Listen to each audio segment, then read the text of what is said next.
You guys don't need to worry about me getting revenge from Diddy. I've got 3 moves that make sure he'll never be able to come after me or my family. First, I personally reached out to the victims' legal teams. The real reason he's not getting out is those buried cases behind the scenes. I provided legal funding for 7 victims who had been silent for years and brought in the top criminal attorneys in the country.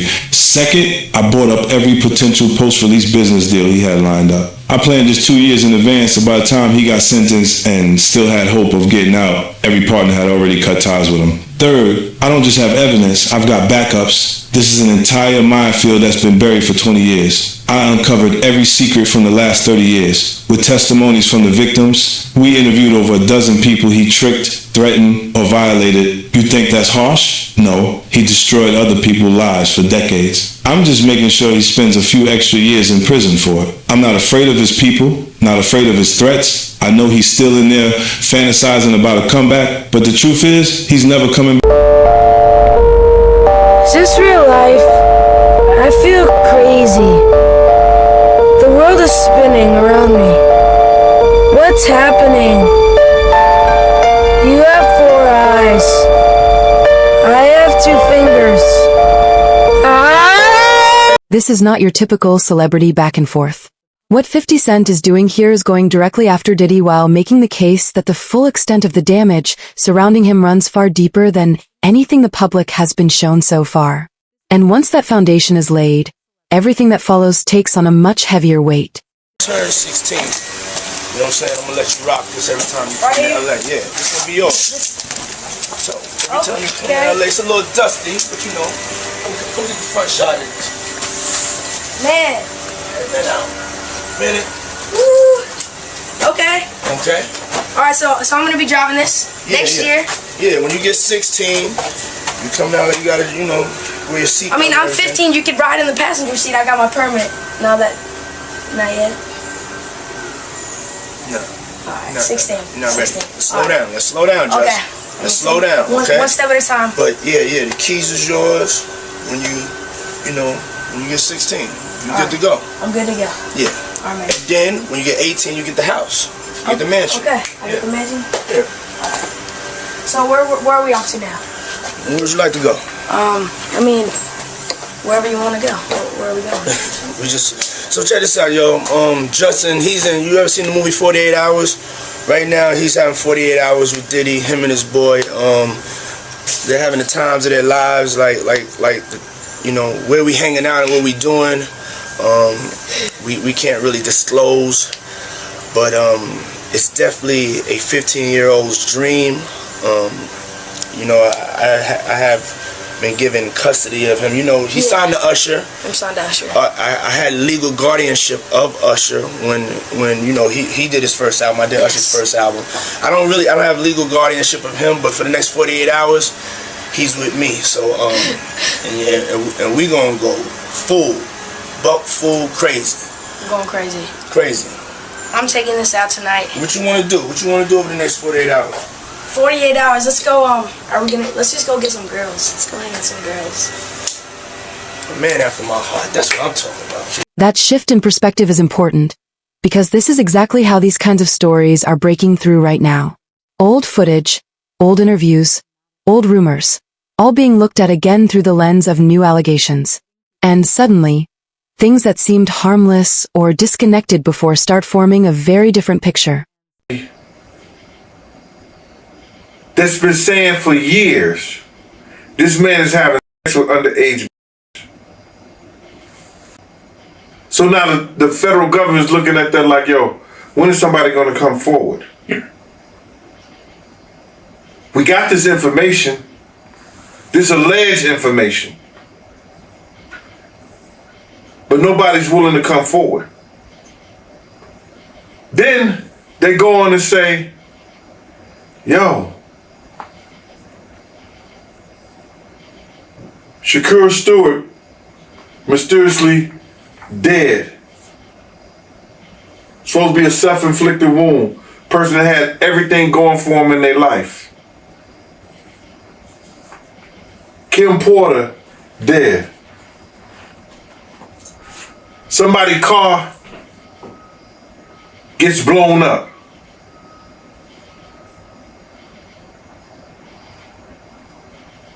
This guy is walking around threatening other actors, people. Somebody got to get involved in it. If it ain't the state, let it be the feds. Somebody got to stop him. He lucky that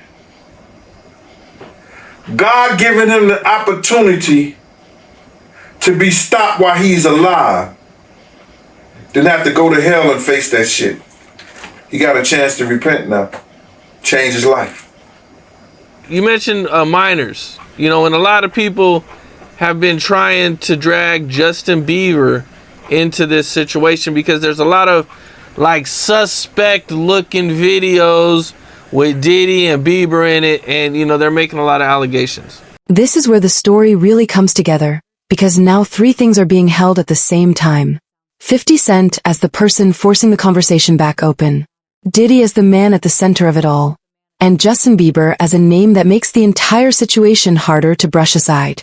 That combination is why this story keeps gaining ground. It stays focused while keeping all the key names in the conversation. You know, Diddy bought his son a Bentley. Maybe, you know, he could buy you one also. Got me a Lamborghini. Yeah. Oh, well, that's nice. I haven't gotten it yet, though. Yeah, I know. Yeah, I know. When is that coming, that Lamborghini? We talked about this last time. He had the Lamborghini for a day or two, and he had access to the house, and he knows better than be talking about the things that he does with Big Brother Puff on national television. Oh, apparently not. Something, everything ain't for everybody. I heard that that's not only the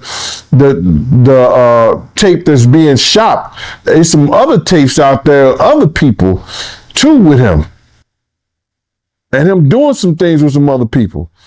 So there's quite a few tapes that might be out there, what they're hearing, and I don't want to see the tapes, but I want to know if they're really true.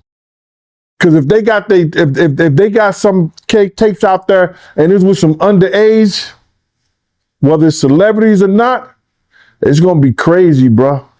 It's gonna be real crazy. And they're gonna have to bring that to forefront because the prosecutor's gonna want those tapes. And they're gonna do whatever they have to do legally to get those tapes. No ifs, ands, and buts about it. So we just better hope for his sake. The bigger picture here goes beyond Diddy alone. Questions are being raised about what kind of industry environment surrounded Justin Bieber during his youngest and most vulnerable years, and why voices like 50 Cent, who were speaking up long before this became a mainstream topic, are suddenly sounding a lot more credible than they did at the time. This is where the story takes a more serious turn. Not because every claim has been proven, but because it reveals a pattern that stretches back years. Years of allegations, years of silence, and years of people in powerful positions choosing to look the other way. That is the space 50 Cent keeps stepping into whenever Diddy's name comes up. If he's bigger than Diddy, and he's not none of the names that I said, probably so. But then they say he was young too. Yeah, they say he was young. Let me get his name right. I hope it ain't the Bieber. I hope it's not the Bieber. That's a good one. It might be him. But if they saying that the guy is young and he's an A-lister, I can't think of that many black people, man. Right. Not at all. And somebody that more powerful, more of a celebrity than Diddy. You understand what I'm saying? If they were saying somebody that was more celebrity than Diddy, he was an A-lister, he was younger. You know what I'm saying? And if he's not black, it would have to be the Bieber. That's his name, Bieber? They said I got that wrong too. Justin Bieber, allegedly. I don't know, bro. Right. But when you heard the news that Diddy, he had a tape with another man, did that catch you by surprise or no? Well, all this shit is by surprise to me. A lot of this shit is by surprise to me, to be totally honest, man. Because I knew Puff. I knew Puff Daddy. I knew Diddy before he was Love and Brother Love and back to Diddy. So, no, but the diddler, he's the diddler now. A lot of it's surprising, but it's not unheard of. Because you hear of all kinds of shit, and whether it registered with you or you internalize it or something like that, that's a whole nother story. But a lot of this stuff is crazy. But this is the world that we live in now, man. That these individuals thinks is all right. Bruh. It is important to be clear about what this section is. It is commentary, suspicion, and unproven claims. But even in that context, it serves a purpose. It explains how Diddy ended up surrounded by such a dark public narrative and why people like 50 Cent kept insisting that the music industry had ignored serious warning signs for far too long. He fizzled out fast, too. So would you say someone like Justin Bieber's a victim? I just seen he is reportedly selling his whole catalog because he's broke. Yeah. Yeah. And once he finishes getting that money, I don't understand why he's broke. He didn't have to be broke. Usher just wouldn't stop robbing him. Damn. I mean, Usher couldn't keep his hands out of his pocket. It's funny. He got him signed and turned over custody to Diddy. And boy was never the same, and neither was Usher's pockets, because Usher's been living off of Justin Bieber's money. He ain't been living off of his own. Because the truth is, Usher don't really make that kind of money. And I'm really just kind of sick and tired of Usher Raymond. Yeah, I'm really kind of disgusted with Usher Raymond, who does Greek wrestling nude with men over Frosted Flakes, allegedly. Like, I'm sick and tired of this guy who everyone knows got the Diddy bumps, who's been sued for passing them on and lost, is still sitting there disgracing women in front of their men who bought the tickets to like that whole scheme. He's causing a lot of divorce courts. Yeah, but why? He don't even want them. He don't want them women.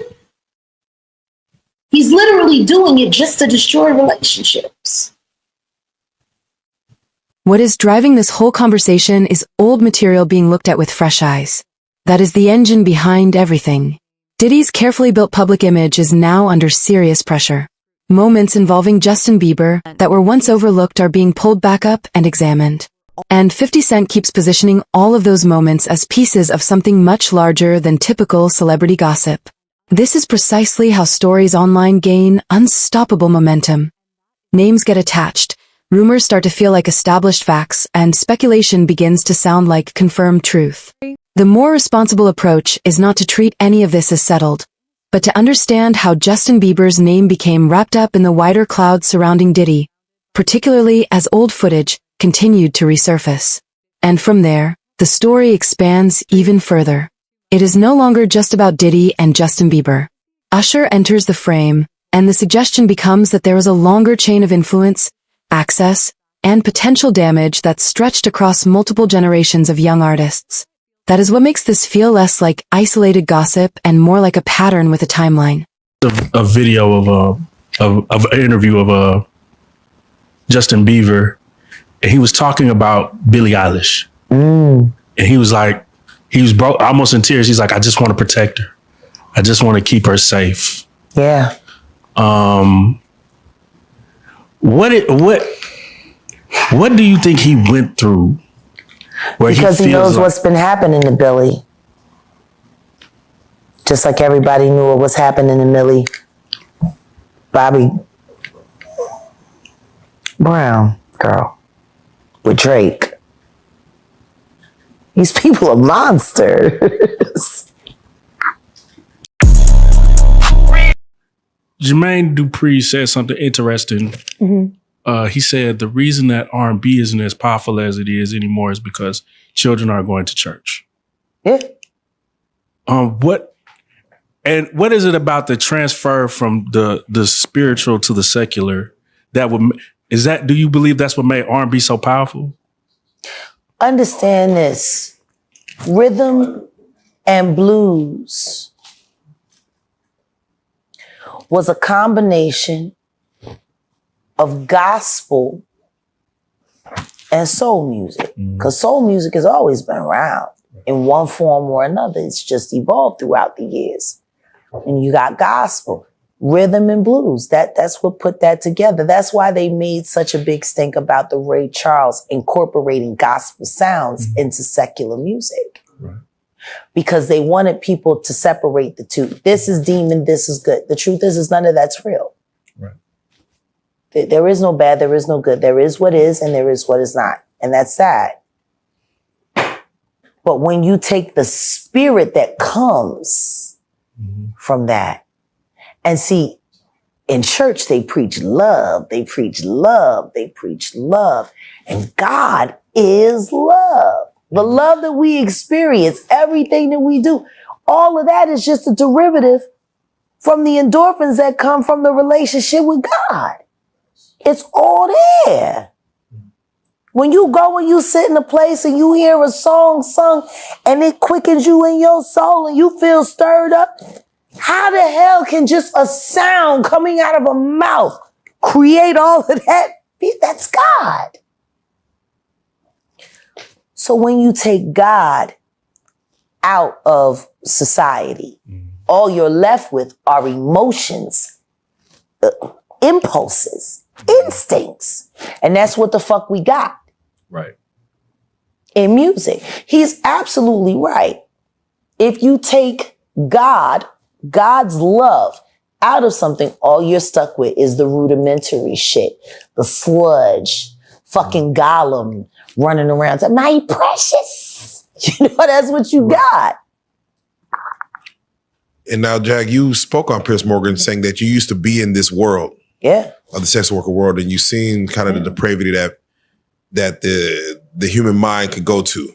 The tone shifts noticeably when Justin Bieber starts coming across as someone guarded and protective rather than carefree and young. Once that happens, people begin asking what he may have witnessed, what he may have personally experienced, and why those old scenes around Diddy hit so much differently now than they did when they first aired. And that is exactly why 50 Cent is so central to this story. Without him, you have scattered clips and scattered rumors with no connecting thread. With him, there is a clear through line. He keeps making the same argument, that Diddy was shielded and protected by the industry for far too long, and that names like Justin Bieber's force people to seriously reckon with what that protection may have cost. These are serious claims, and they need to be treated as claims, nothing more, nothing less. But from a storytelling standpoint, this is why the conversation keeps building. The names involved are already enormous. The allegations are already heavy. And the public already has years of footage to look back on and reinterpret. That is what keeps the pressure alive and the questions coming. Listen, bro. Just doing law enforcement myself, just take for instance. I think the individual was a Syracuse former basketball player named Jason Barnes or Beard or something like that. He already had drug charges against him. The day Diddy house get raided, they catch him getting on a plane and they put him into custody. Didn't that sound a little weird? People didn't catch that. They either put him in custody for a couple of reasons. You understand? One, to make a witness out of him, or to safeguard him and protect him for anything that could happen to him, because they had already stated, allegedly, that he was some kind of mule for the people over there at Diddy's house. So now, with that information, that he was already known by the government for drug charges, wouldn't that be an individual that you use? I'm gonna give you something different. And I'm gonna give you something else that people don't even think. On the other day, I seen on the video that Puff had ran into Justin Bieber. They met up and he started tapping him as if he was searching him and see if he had some kind of device on. Did you see that? Yep. Check this out.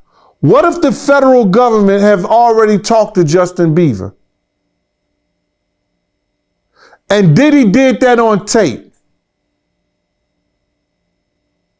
That means in his mind, he think this person may be a witness. Right? Yep. What he had just done that is against the law? Nothing that we've seen. Tampering with a federal witness. If they have already talked to Justin Bieber prior to him doing that, he goes and look like he's searching him. It appears that he's asking Justin Bieber, yo, you got a wire on something like that? Like, you're tampering with a federal witness. That's a charge right there that can land him in jail. Reckless. That was real reckless. Man, it's going to be kind of crazy to see everything unfold, man. Well, if worse comes to worse and Diddy has to do some time, how do you think he's going to handle it?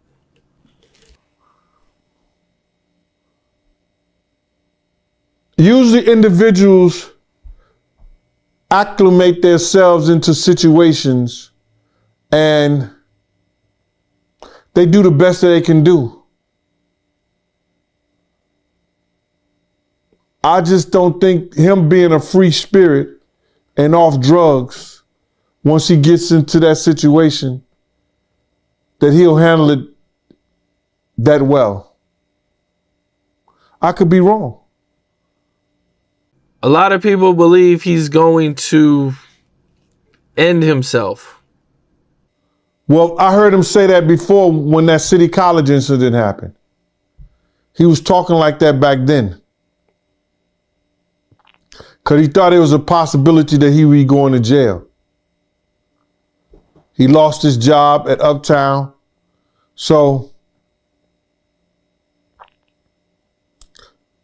he's done a lot of things, been a lot of places. I don't think he has the spirit. Because in the end, this is not simply about proving one specific rumor or replaying one old clip. It is about why Justin Bieber's name keeps coming up, why Diddy remains the focal point of so much scrutiny, and why 50 Cent has never stopped arguing that the warning signs were visible all along, and that too many people chose not to see them. For years, these moments were dismissed or ignored. Now, with 50 Cent pushing harder than ever, old footage is being revisited, old questions are demanding new answers, and Diddy's legacy is being judged through a lens that looks nothing like it once did. And every time Justin Bieber's name resurfaces in the middle of it all, the unanswered questions only get louder. That silence held for a very long time. Now, it is starting to break,